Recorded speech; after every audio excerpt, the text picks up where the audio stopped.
Hello, today we are going to share a topic, the double Irish with a Dutch sandwich.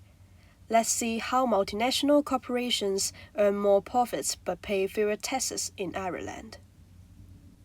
In 2014, Apple's European business said it made billions in profit, but its tax bill just for 0.005%, almost nothing. For every $1 million Apple earned, it paid only $50 to the government. That's how Ireland acts between them. Step 1. You just need to set up Company A in Ireland, but you tell the government that its management is actually in the Cayman Islands. Under the old Irish law, this company becomes a ghost. It's registered in Ireland but doesn't pay tax there, and this company holds all the intellectual property. Moving on to step 2, you create Company B, also in Ireland. This is the company that actually sells iPhones or runs ads across Europe. Finally, it makes billions. Step 3. The sandwich. To move money from Company B to Company A without paying tax, you send it through a company in the Netherlands. Why? Because the EU law allows tax-free money transfers between the member countries. So here's what happens. Company B pays a huge royalty fee to the Dutch company, which then passes that money to Company A in Caymans. The result is, on paper, the profit in Ireland becomes zero, while the real money ends up sitting in the tropical tax-free vault. This is how the double Irish with Dutch sandwich works. Why would Ireland allow this?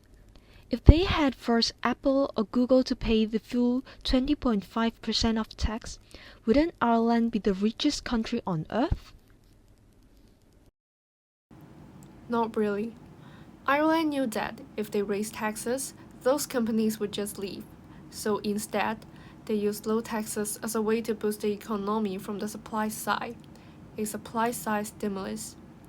By offering a tax rate close to zero, Ireland shifts its long-run aggregate supply to the right.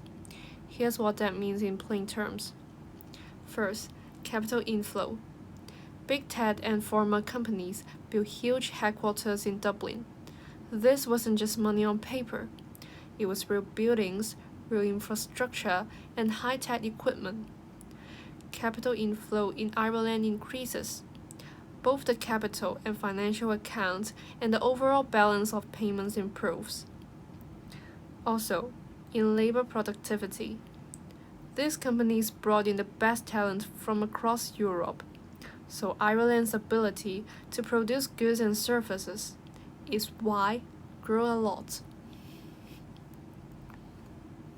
But what about all that missing tax money?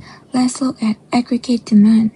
Even though corporate tax was low, those companies bring employment opportunities and the local shops in local stores, which increase consumption and brings in value-add tax. Ireland made a trade-off, which is giving up billions in corporate tax but gain a permanent high-tech industry base, and in doing so, shift the whole economy to a higher level of output and employment. Under heavy pressure from the US and Europe, Iceland finally closed the double Irish loophole in 2020, and in 2021 agreed to an OECD global minimum tax of 15%. By then, the technology giants companies like Apple, Google, and Meta had deep roots in Dublin, but the goal had already been achieved. Iceland is no longer just a quiet farming country, it is now the Silicon Dust of the world. In the global finance game, Iceland proved something, that sometimes the best way to fill your own pocket is to let the world's biggest companies think they're emptying theirs. And the key lesson is that tax policy is a strategic economic tool, not just revenue.